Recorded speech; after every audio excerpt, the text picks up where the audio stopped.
Most cleaning companies don't stay small because of competition, but because of three core marketing mistakes that they make. So I've worked with hundreds of cleaning companies over the years, and in today's video, I want to take you through what those mistakes are, how to avoid them, and how we can make sure that your business grows rapidly and profitably. So let's dive straight in. So first of all, relying on word of mouth. So this is a very common mistake I see, particularly with new business owners. Word of mouth referrals, there's no doubt that this is a great source of clients. Those clients will effectively close very easily because they've, been referred by friends or family. There's not a lot of selling you need to do on your side. If they're happy with the price, they'll go ahead and book. You don't need to spend money to get these referrals. They naturally come into you. But the problem with relying on word of mouth referrals is that it will only get you so far. Maybe if you're getting a couple of months, that's great. But let's say you want to grow your company quicker or, add more clients, then there's not a lot you can do. Naturally, as you get more clients, then you'll probably get more referrals. But to go from 2 new client inquiries that have come in referrals to say 20, you're never going to get there purely on word of mouth referrals. So this is the core mistake I see, people making at the very start. So we need to get our minds outside of that. Realize that if we want to grow a business that is larger in scale, we need to be looking at other marketing channels, trying different marketing channels outside of what word of mouth brings us. So point 2 is then having a website that doesn't convert. And again, very common early on. If you are starting a business, maybe you don't have a lot of funds to invest in a bespoke website, with web developers and designers working on it. But at its core, we need to see our website as a conversion tool. So what I mean by that is that the primary objective of your website is to take people who are interested in potentially hiring a cleaning company to them actually picking up the phone, giving you a call or filling out a quote form. And it doesn't matter how good or bad your website looks like, ultimately it comes down to that metric. So I tell people that you want to be aiming for a 20% or higher conversion rate. So that means for every 5 people that come to your website, you want to be ideally getting 1 phone call or 1 quote request coming in. And this relies on a few things. So first of all, when we are thinking about your website, or if you're looking specifically at marketing, when you might use a landing page, we need to make sure that our 2 core calls to action are very clear and very easy to use. So the 2 main ways that we want people to get in touch with us are, giving us a call. We want to make sure that our phone number is very visible, ideally in something called a sticky header. So at the top of the page, as you scroll down, the phone number still stays visible. It needs to be a click to call button. So if someone clicks on that button on their mobile, on their cell phone, they get automatically diverted to your phone number. We want to make sure that our phone number is very visible. Don't have it embedded in the footer or very hard to find. The harder it is for people to get in touch with us, the lower the conversion rate. So then the other call to action that I suggest people doing or using is a simple quote request form.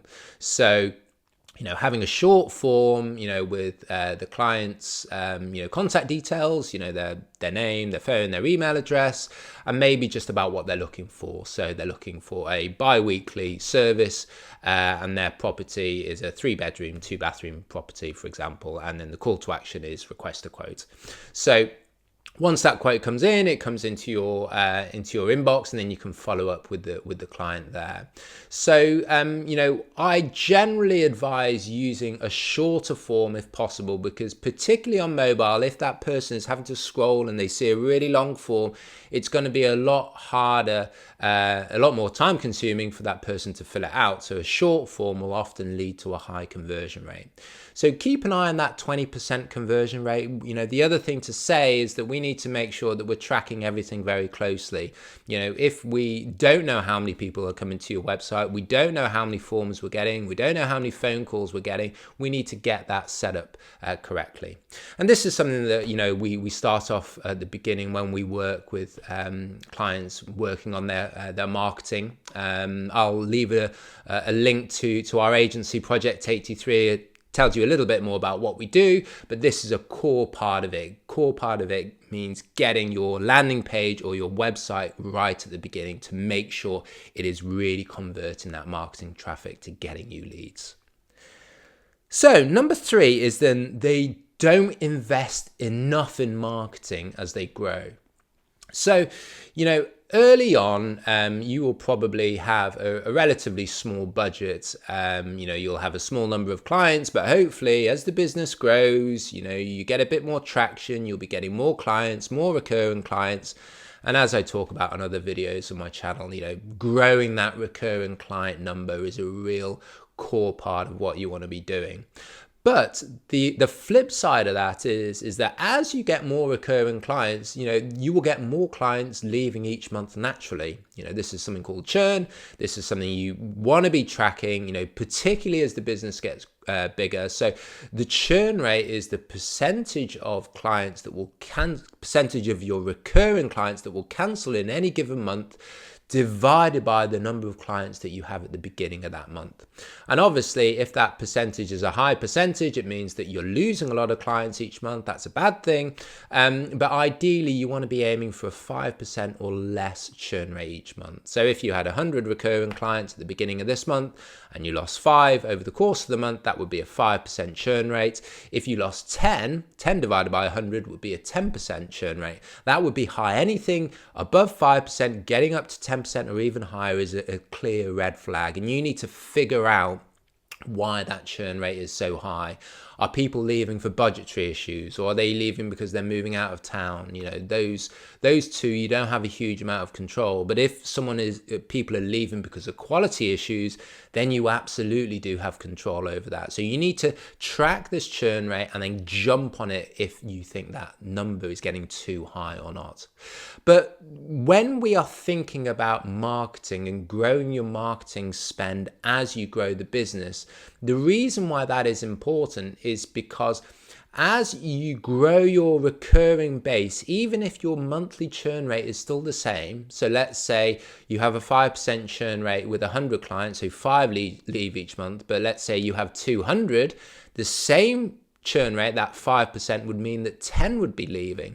So as you can see, the larger business with the 200 recurring clients versus the 100 are losing more clients each month, even though the churn rate is the same. So for that larger company to keep growing, they need to get enough new leads and enough new clients to replace those 10 that they have lost, and then to have enough left over to grow the business in excess of that. So this is an extremely common mistake that I see. People might start off early, and let's say they've got in their minds that they're going to be spending $2,000 a month on marketing. They're running Google ads, maybe Meta ads, whatever the channel is. And, at the beginning they think, okay, we can run for $2,000 a month. That's fine. They get some good early traction. The business is growing nicely. They're adding recurring. And then what you tend to see is that the growth rate then starts to taper off, and eventually it will completely plateau. And you will see this complaint or this issue in lots of the Facebook groups, lots of the cleaning business Facebook groups. People just can't understand why their marketing strategy that was working 6 months ago is no longer giving them growth. And 9 times out of 10, it's because their marketing budget is static. So what we need to do is, as the business grows, we need to continue to increase that marketing spend as the business grows, because of this natural churn rate. Because as you get more recurring clients, more will naturally leave. So you need a higher marketing spend to replace those that you're losing, to have enough in excess to grow your business. So this churn rate issue is really important. The easy way that I tell people to think about it is to tie your marketing spend to a percentage of your monthly revenue. And, a good ballpark to start off with is to spend, say, 10% of your monthly revenue on your marketing. So if you're doing 20K a month, you want to be spending at least $2,000 a month. If you're at 50, it should be 5,000. Obviously, if you want to grow quicker, then you can go up over 10%, 15, 20%. I have a number of clients that have a high percentage of their revenue invested in marketing each month because they have clearer and more aggressive growth targets. So failing to grow your marketing spend is a really, really common challenge that I see. And how do you grow your marketing? We obviously need to be looking at different marketing channels. We need to be tracking different marketing channels. And this is what I want to go into in detail in my next video. I want to go through what I believe are the top marketing channels for cleaning businesses in 2026. It'll give you an overview of all the different options out there, online and offline, and it'll drill down into the channels that I think are most effective for you today. So I'll see you on the next one.